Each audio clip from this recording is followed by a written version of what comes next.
ఏది అయినా ఆచి చికెన్ మసాలా. కేసీఆర్ ను కలిసిన మాజీ మంత్రి జీవన్ రెడ్డి భావోద్వేగానికి గురయ్యారు. అన్నా, నన్ను దేవుడే పంపిండు, మీతో కలిసి పని చేయమని అంటూ కేసీఆర్ ను హత్తుకున్నారు. ఎర్రవెల్లి నివాసానికి చేరుకున్న జీవన్ రెడ్డికి కేటీఆర్, బీఆర్ఎస్ నేతలు ఘన స్వాగతం పలికారు. కేసీఆర్ తో మర్యాద పూర్వకంగా జీవన్ రెడ్డి భేటీ అయ్యారు. చాలా గ్యాప్ తర్వాత ఇన్నాళ్లకైనా కలిసి పనిచేసే అవకాశం రావడం సంతోషంగా ఉందంటూ తన మనసులోని మాటను భావోద్వేగంతో జీవన్ రెడ్డి వ్యక్తం చేశారు. వారిని ఆప్యాయంగా దగ్గరికి తీసుకున్న కేసీఆర్ జీవన్ రెడ్డిని హృదయపూర్వకంగా ఆలింగనం చేసుకుని శాలువతో సన్మానించారు. కాసేపు ఇష్టాగోష్ఠి తర్వాత జీవన్ రెడ్డి బృందాన్ని లంచ్ ఆతిథ్యానికి కేసీఆర్ ఆహ్వానించారు.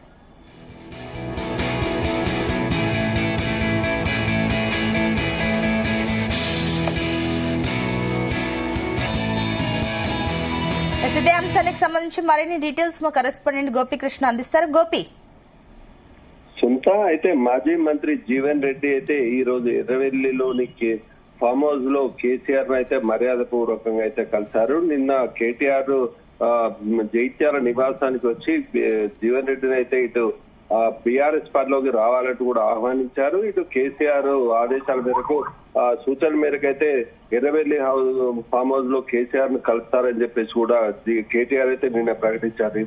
వెళ్ళిన అనంతరమే రాత్రి జీవన్ రెడ్డి తోటి కేసీఆర్ అయితే ఫోన్ లో మాట్లాడి ఈ రోజు అయితే లంచ్ కు రావాలని చెప్పేసి కూడా సాదరంగా ఆహ్వానించారు. అయితే ఈ నేపథ్యంలో జీవన్ రెడ్డి కూడా జైత్యాల నుంచి స్థానిక బీఆర్ఎస్ నేతలతో కలిసి అయితే ఎర్రవెల్లి ఫామ్ హౌస్ కి అయితే వెళ్లారు. అయితే ఈ నేపథ్యంలో కూడా అక్కడ కొంత భావోద్వేగానికి అయితే గురయ్యారు. ఇటు నివాసానికి చేరుకున్న జీవన్ రెడ్డిని ఇటు బీఆర్ఎస్ వర్కింగ్ ప్రెసిడెంట్ కేటీఆర్ అయితే సాధారణంగా పుష్పగుచ్చ ఇచ్చి స్వాగతం అయితే ఘనంగా స్వాగతం అయితే పలికారు. ఈ నేపథ్యంలో ఇటు కేసీఆర్ ను ఒక్కసారిగా చూసిన దాదాపు చాలా రోజుల తర్వాత కూడా కేసీఆర్ ను చూసిన జీవన్ రెడ్డి అయితే కొంతమేర భావోద్వేగానికి గురయ్యారని చెప్పవచ్చు. ఇటు కేసీఆర్ దగ్గరికి వెళ్ళేటప్పుడే అన్నా, నన్ను దేవుడే పంపించాడు, మీతో కలిసి పరిచయమని అంటూ కూడా కొంత భావోద్వేగానికి గురయ్యారన్నట్టు కూడా మనకు తెలుస్తుంది. ఈ నేపథ్యంలోనే అక్కడ కొంతమేర వాతావరణం చోటు చేసుకుందని చెప్పవచ్చు. ఇటు కేసీఆర్ కి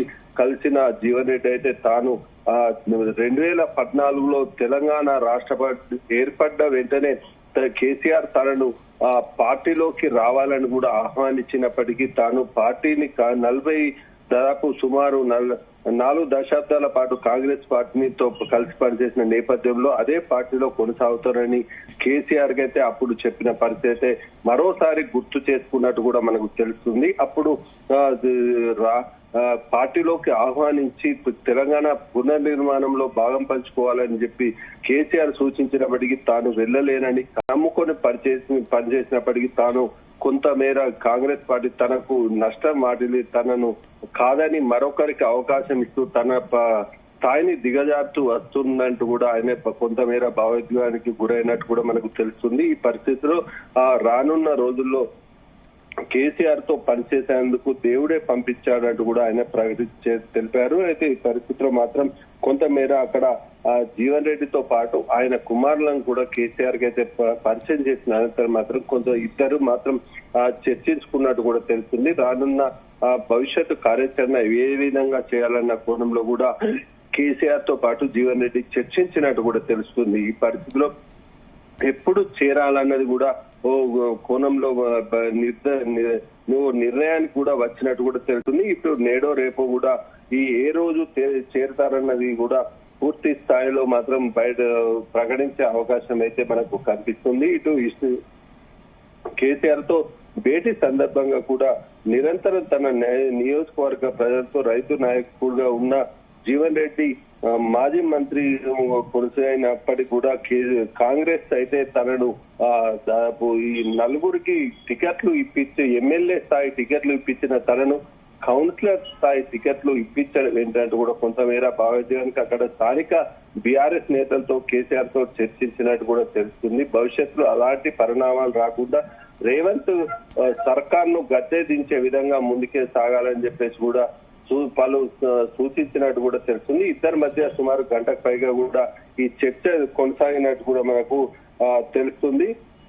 జీవన్ రెడ్డి గారిని అనుసరణ తీసుకొని దాదాపు కేసీఆర్ కూడా భావోద్వేగానికి గురై అలింగనం చేసుకుని స్వాగతం పలికారు. ఇటు శాల్వాతో కూడా జీవన్ రెడ్డి అయితే సత్కరించిన కేసీఆర్ భవిష్యత్తులో జీవన్ రెడ్డికి సముచిత స్థానం కూడా కల్పిస్తే బీఆర్ఎస్ లో ఒక కీలకంగా వ్యక్తిగా ఉంచుతానని చెప్పేసి కూడా జీవన్ రెడ్డికి అయితే హామీ ఇచ్చినట్టు కూడా తెలుస్తుంది. భవిష్యత్తులో బీఆర్ఎస్ అధికారం చేపట్టేందుకు జీవన్ రెడ్డి కూడా ఒక పాత్ర వహించే విధంగా ఉంటుందని కూడా కేసీఆర్ అయితే సూచించినట్టు కూడా తెలుస్తుంది. స్థానిక ఏదైతే నిజామాబాద్ పార్లమెంట్ కు సంబంధించిన నేతలతో పాటు ఇటు ఉమ్మడి కరీంనగర్ జిల్లాకు సంబంధించిన నేతలు కూడా అక్కడికి వెళ్ళినట్టు కూడా తెలుస్తుంది. ఈ నేపథ్యంలో అందరికి కూడా కేసీఆర్ పలు సూచనలు కూడా ఇచ్చినట్టు కూడా తెలుస్తుంది.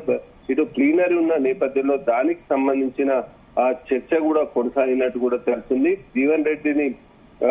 జీవన్ రెడ్డితో పాటు ఎంతమంది పార్టీలో చేరే అవకాశం ఉన్నట్టు కూడా కేసీఆర్ అయితే ఆరా తీసినట్టు తెలుస్తుంది. ఈ పరిస్థితిలో భవిష్యత్తు కేసీఆర్ జీవన్ రెడ్డి చేరికతో ఉత్తర తెలంగాణలో మళ్ళీ తిరిగి పట్టు సాధించే దిశగా బీఆర్ఎస్ అయితే ముందుంటుందంటూ కూడా స్పష్టం చేసిన నేపథ్యంలో ఇటు 2028-29 జరిగే ఎన్నికల్లో లక్ష్యంగా కూడా ముందుకెళ్లాలంటూ కూడా పలు అంశాలు కూడా ప్రస్తావించినట్టు కూడా మనకు తెలుస్తుంది. ఇటు మొత్తానికైతే కాసేపు అయితే ఇష్టాగోష్ఠిగా చర్చించుకున్న అనంతరం మాత్రం జీవన్ రెడ్డి బృందానికి మాత్రం లంచ్ ఆతిథ్యాన్ని అయితే కేసీఆర్ ఇచ్చినట్టు కూడా మనకు తెలుస్తుంది. తర్వాత ఇప్పుడే దాదాపు కేసీఆర్ తో సమావేశం ఉంచినట్టు కూడా మనకైతే సమాచారం అయితే అందుతుంది. భవిష్యత్తులో ఇటు ఈ నెల లోపలనే ఏప్రిల్ చివరి వారంలో అయితే జీవన్ రెడ్డి అయితే బీఆర్ఎస్ పార్టీలో చేరనున్నట్టు కూడా మనకైతే స్థానికంగా అయితే సమాచారం అయితే అందింది. ఇటు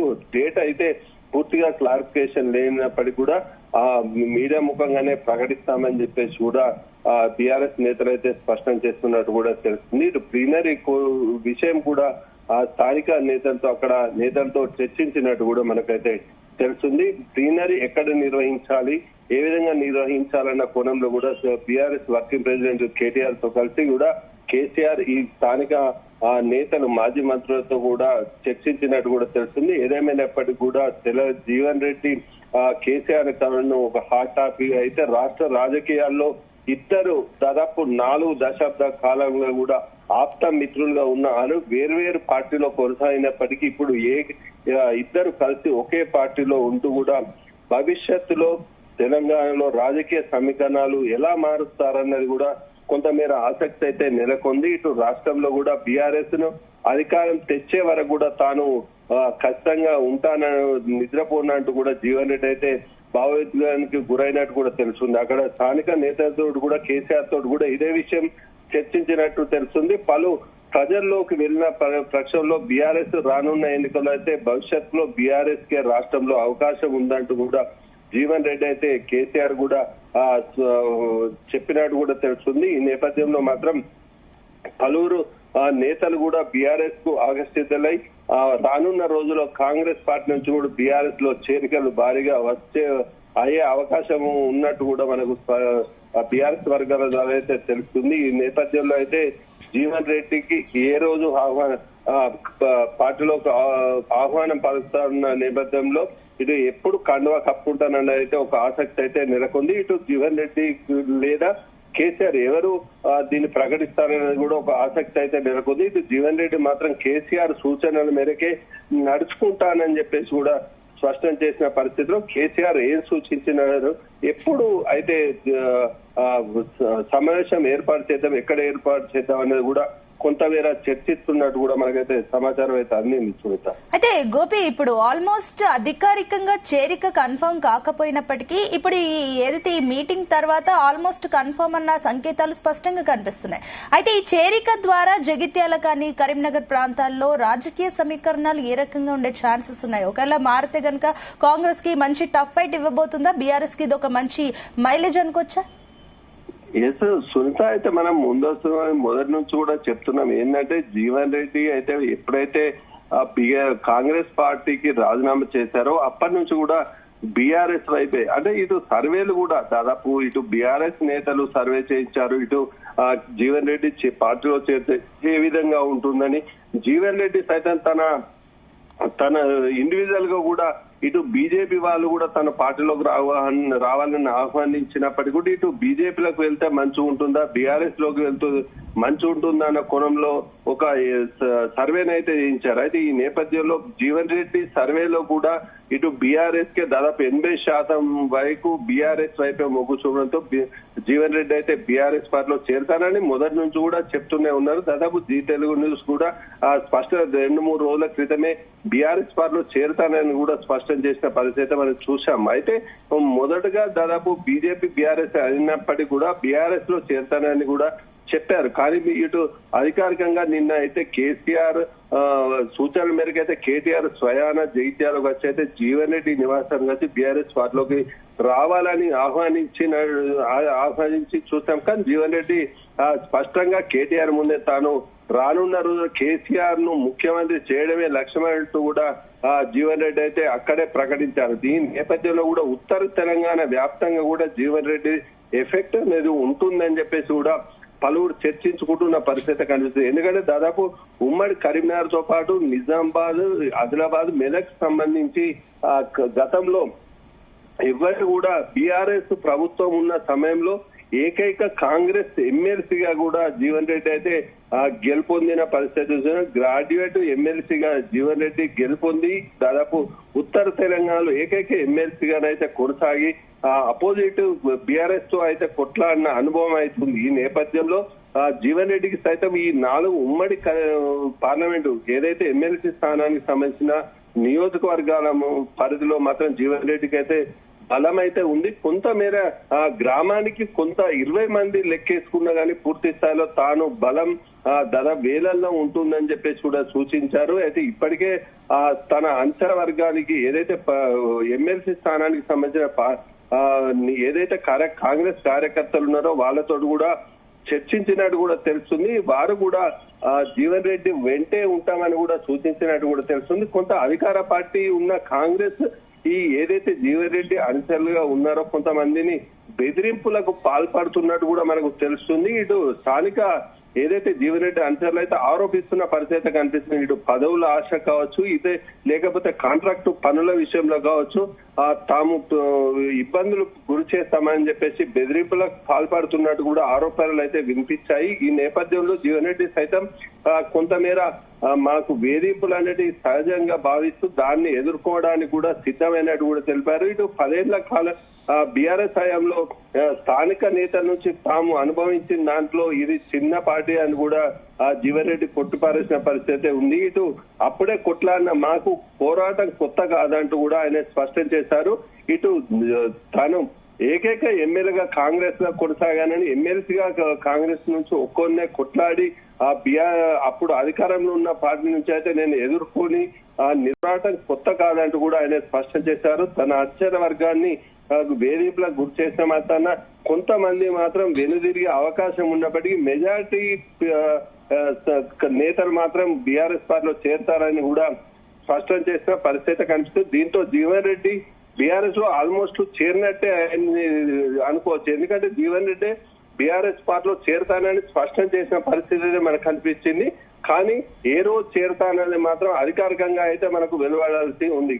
దాదాపు ప్లీనరీ 27వ తేదీన నిర్వహిస్తే అయితే జైత్యాల్లో ఏర్పాటు చేసి బహిరంగ సభ ఏర్పాటు చేసి జీవన్ రెడ్డి ఆ బహిరంగ సభ ద్వారా కేసీఆర్ సమక్షంలో చేరే అవకాశం అయితే మనకు స్పష్టంగా కనిపిస్తుంది. Sunitha, right, thank you Gopi.